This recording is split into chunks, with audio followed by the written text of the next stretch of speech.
Mobile Fidelity Sound Labs currently offers 3 different types of audiophile vinyl. I'm going to talk a little bit about the differences and my opinions on them coming right up. Hey, it's Ross from the Infectious Groove podcast and vinyl channel. Mobile Fidelity is a company that's been around since 1977. I personally first heard of them right around the early 90s or so when they started offering, or when I first noticed that they were offering CDs. They had a couple of Pink Floyd releases that I was super interested in then. I didn't really realize that they were known for vinyl at the time, and since, not only have they continued their vinyl line, but they've added to it on a lower tier and a higher tier, and I'm going to cover all 3 of them. The first one that I'm going to start with is a format that didn't come about from Mobile Fidelity until 2011, and that is their Silver series. Now, for years, ever since 1977, what Mobile Fidelity was most known for was their original master recordings. And so when this Silver series came about, and I've got a couple examples of them here, when this Silver series first came about, a lot of people were confused because the packaging on Mobile Fidelity at the top always says original master recording on the top. And these Silver series were the first for Mobile Fidelity to say Mobile Fidelity Sound Lab across the top instead of the original master recording. So I want to be clear that consumers were confused, but it wasn't that Mobile Fidelity tried to pull anything or didn't make it clear on their end. You just kind of had to do a little digging to find out why the change in packaging and what was going on with these. One other thing I do want to mention real quick is that nothing about this video is sponsored. All of the pressings that you're going to see in this video are ones that I've purchased myself over the years. Mobile Fidelity hasn't supplied me with any of these things to talk about. The research and the facts that I'm going to share with you on the Silver series, the original master recording series, and the One Step are all information that I looked up and researched for this video. Nothing that Mobile Fidelity has told me to say or anything along those lines. So I'm reminded of that because when I was going through my collection to make this video, I realized that I have a lot more Silver series LPs than I thought that I did. So the big thing to remember about the Silver series is that they do not come from the original master tapes. So if you see anything from Mobile Fidelity that is released on this Silver series, which the easiest way to identify it is it will not say original master recording up here. It'll say Mobile Fidelity Sound Lab instead. Now, why would they not use the original master tapes? There's actually a whole bunch of different reasons why they wouldn't. Either the original master tapes were destroyed in, say, something like a fire. I'm looking at you, Universal. Or they've just degraded over time. The master tapes have been used too much originally. Perhaps they were the record label is not letting those master tapes out of the vaults for some odd reason, so Mobile Fidelity doesn't have access to them. Perhaps the album in question was originally recorded digitally, so there isn't a master tape. Any number of reasons is why Mobile Fidelity brought about this series. And to be honest, in the last decade since the series has existed, I've heard a lot of negative comments about them in the audiophile community. A lot of people just looked down on them instantly or didn't give them a chance. I gave them a chance for a couple of different reasons. Number one, I think it's great that Mobile Fidelity expands their reach with, again, albums that maybe were recorded digitally or you can't have access to the master tapes for some odd reason. I like the fact that Mobile Fidelity is still finding a way to put out a higher quality product or higher quality pressing of that than just a regular common pressing that you would find around. I like that a lot. Also, another thing is, and I realize that them being sourced from the original master tape is a big thing for a lot of people and great for a lot of different reasons. But everything else about the product is presented in the same way that a regular Mobile Fidelity original master recording would be. Very, very thick cardboard sleeves, always in a gatefold. If you've bought any Mobile Fidelity stuff, you're used to their sleeve in a sleeve. So you have the cardboard sleeve and then the anti-static sleeve in the middle. And then again, instead of saying original master recording, the actual label is silver and it says Mobile Fidelity Sound Lab on that. So to me, there's a lot of advantages to them. And another thing too is this is the lowest in price that Mobile Fidelity has in their line. These typically go for around $30 when they're new. They are limited, like all Mobile Fidelity ones, but sometimes Mobile Fidelity doesn't release the exact amount of pressings that they do. So I get limited could be in the eye of the beholder on some of these releases, but they are limited. They use 140 gram vinyl instead of 180, which the OMRs do, which we'll get to OMRs in a minute. And another thing is Mobile Fidelity doesn't just take what they're given for these pressings. If the record label supplies them with a further down the line generation copy or digital copies, and they don't like the sound of what they got, they won't just put it out on a silver label and say, oh, well, we couldn't get the original masters. It has to meet their standard, and they still use the exact same cutting and pressing process for the silver labels that they do their original master recordings. So for me, I think they sound fantastic. Like, and I pulled this one as an example, NXS Kick. The silver label, to my ear, sounds quite a bit better overall than any original pressing of Kick that I've owned over the years. And really the only version that beats this that I've heard is quite a bit pricier. Just a couple of years ago, there was a 2LP 45 RPM half-speed master that was remastered by Giles Martin. But again, it's almost double the price of this silver label. So for me, there's plenty of advantages to the silver label, and that's a little bit on that. We're going to go over the original master recording series, which is the longest standing series, and the next step up in just a second.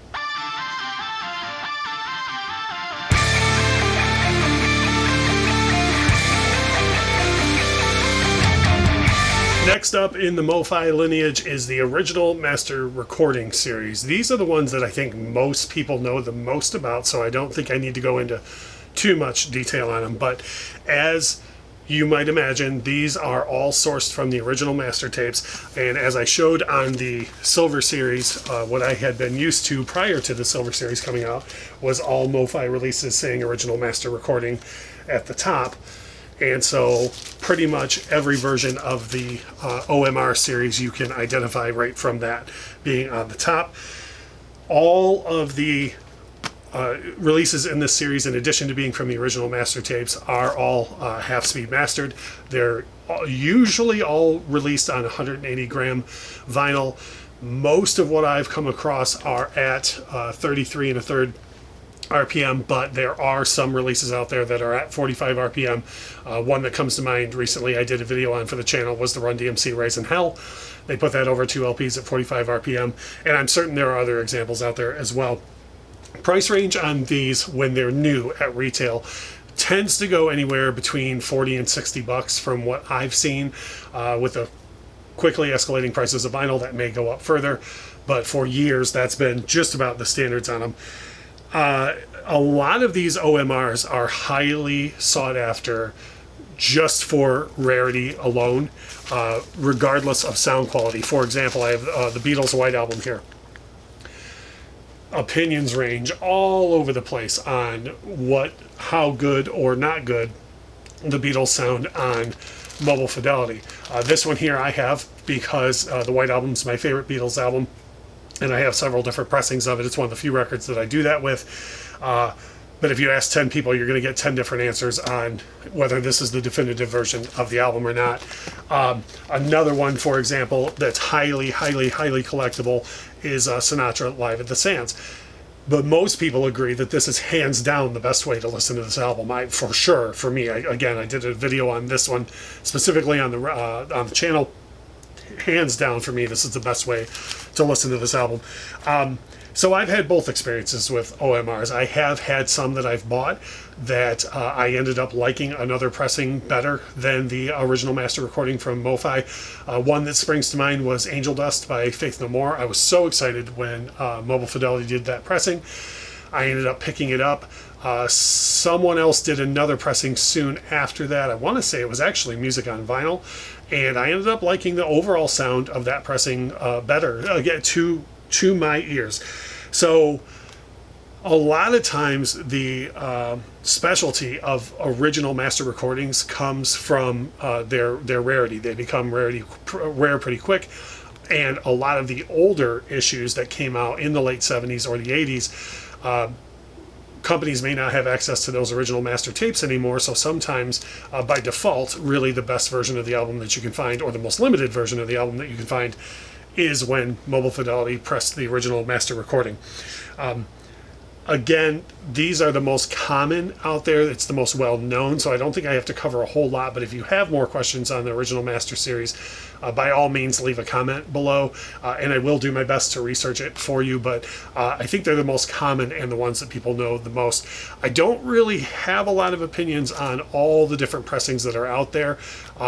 So I can't really help too much as far as, if this version sounds better than that version and so on.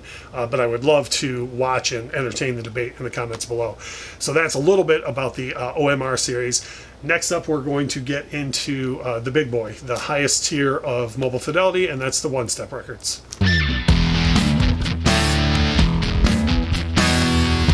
Now we're on to the big boy. This is the tippity top of what Mobile Fidelity offers, and coincidentally the ones I have the least examples to show due to price, which we'll get into in a second.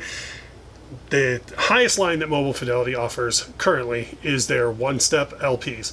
All of these started in 2016 was when the first ones were produced, when it was announced and they started coming out. Every release in this series so far has been over 2 LPs and has been 180 gram and cut at 45 RPM.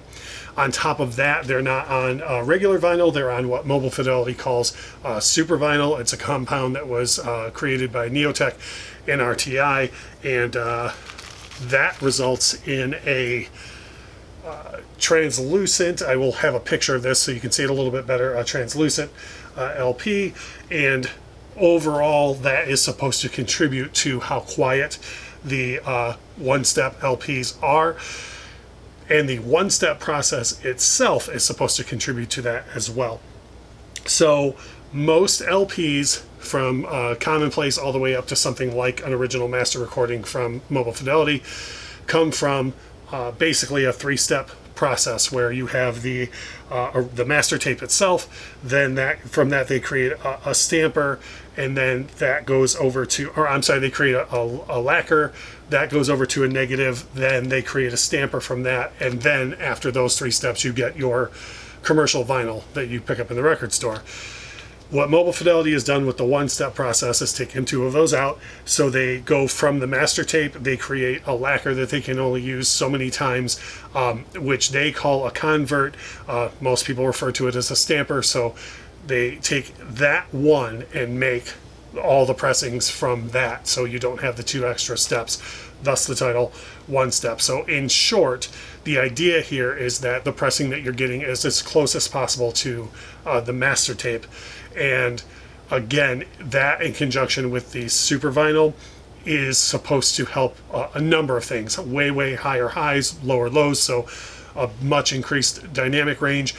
And in addition to that, it's supposed to give you a much quieter experience because of being copied less times. Again, I'm not here as a salesperson of Mobile Fidelity. I'm going by 2 things with this information. One, what I looked up on the internet in addition to what Mobile Fidelity has available on their site, and my own ears and what I've heard in the results. The biggest pushback on these pressings so far is that they are by far the highest price. I had mentioned before that the silver labels go for around $30. Most original master recordings go for around $40 to $60, and the one-step records all so far, the suggested retail cost when they're first issued is $125. So that begs the question, is $125 worth it for a single album? And this, again, is just my opinion. If you notice, when the video started, I said, I have way more silver labels than I thought I did. And then I was able to show you a decent cross-section of original master recordings. And here, my entire one-step LP collection is represented by 2. Now, for me, the biggest reason why I only own 2 of these releases is, number one, cost. $125 is quite a bit to spend on an LP. But as you might have guessed, I love music. So for me, if Mobile Fidelity produces one of or several of my favorite records of all time, I don't have any problem spending that on it because I want to hear it in the best possible way. That's why of all the releases that they've done so far, the only two that I own are Bridge Over Troubled Water and Marvin Gaye, What's Going On, because those are the only two records they've released so far for me that I feel that strongly about, that I would want to spend that kind of money. I don't buy these to collect. I am aware that both of these have become highly collectible. That's not why I purchased them. I spin these on a regular basis. Actually, the packaging on them is probably in a little rougher shape than most collectors would like to see. I have a firm you don't play the cover policy in my house. I try and take care of my records the best that I can, but they are meant to be played. So for those two releases, it's the only two that I have, but I do play them on a regular basis.